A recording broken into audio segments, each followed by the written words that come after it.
So step one, choosing your lifestyle. So imagine you are living in the Boston area after you finish all your schooling. So step one is to pick a career. So I'm going to open up this website and I am going to pick a occupation. So I might pick an accountant, and then I'm going to put in my zip code.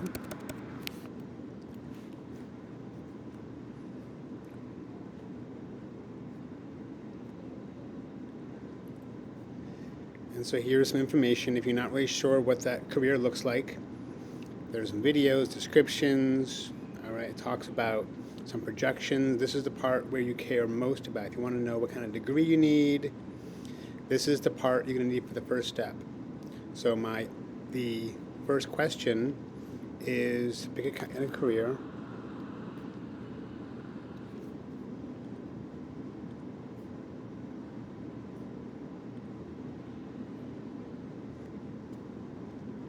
And so I'm going to pick accountants. I'm going to put in accountant there. So I'm going to put in accountant. You can pick whatever career you're interested in, and you might change your mind.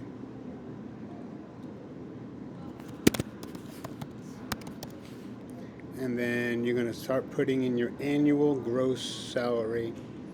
So right here, I'm going to pick the lowest amount because when you first finish school, that's what you're going to start at. So $65,350. So I'm going to put that $65,350.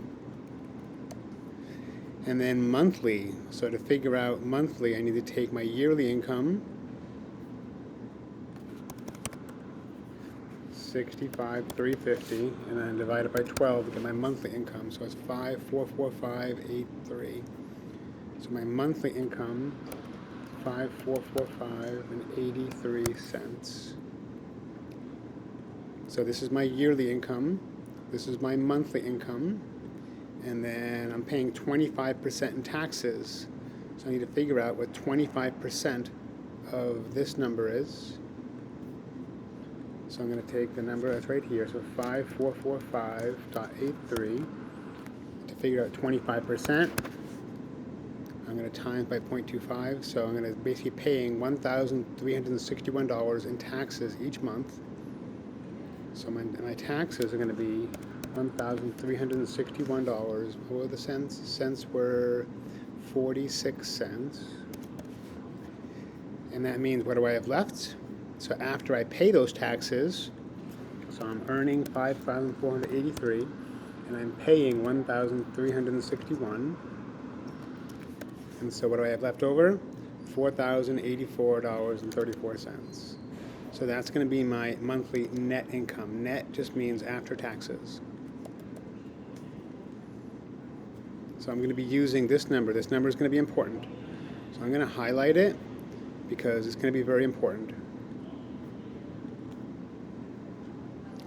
And so now we need to pick an apartment. All right, I'm going to go to this website. And so I want to live in Chelsea.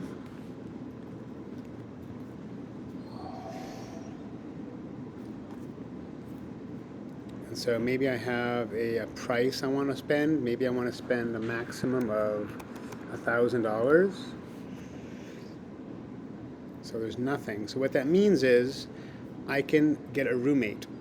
So I could find a place for $2,000 and make sure I get a roommate. So this one has 2 beds in it. This has 2 beds, so that's for 2 people.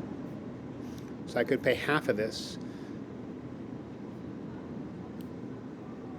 So the base price is $19.90, so I could pay half of that.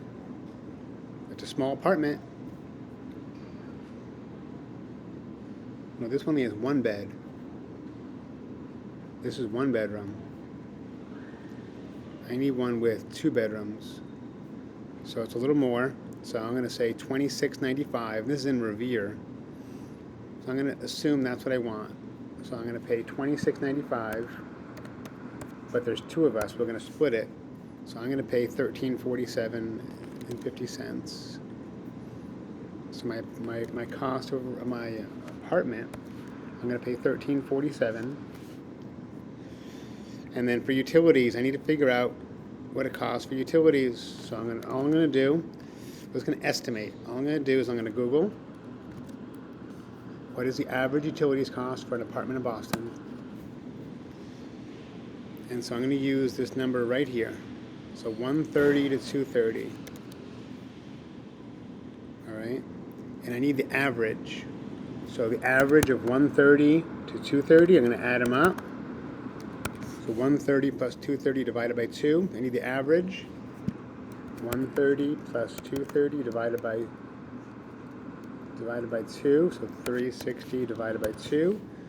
So $180. So that means my utilities cost are going to be $180 per month. I'm going to do the same thing for groceries. I'm going to Google it. I'm going to try and get a general sense. I couldn't find a better way to do this. So we're just going to get a general sense here. So this one says between $300 and $600. And so I need to figure out the average between $300 and $600. So I'm going to go here. I'm going to go 300 plus 600. 900 divided by 2 is 450. So I'm going to do the same thing for transportation. We're going to use this phrase. We're going to Google it, figure out what it costs. For health insurance, for loans, and then for savings, we're just going to use 20%, whatever 20% of your income is. For wants, we're going to use whatever's left over. You can ignore these directions. These directions it's not going to work to use these directions. We're going to use whatever's left over. All right? And so that percent, so my rent is $13.47. So remember, part over the whole. My rent is $13.47, and my total income is $4,084. So I'm just going to divide those two. So $13.47 divided by $4,084. That's going to be 33%. 33%. So I'm going to do the same thing for utilities. My utilities are $180. And I'm going to divide it by my total income, which is $4,084. 180 divided by 4,084. I said 180, right? 180 divided by 4,084 is going to be. So if I get confused, I'm just going to times this by 100. That's going to be 4.4%.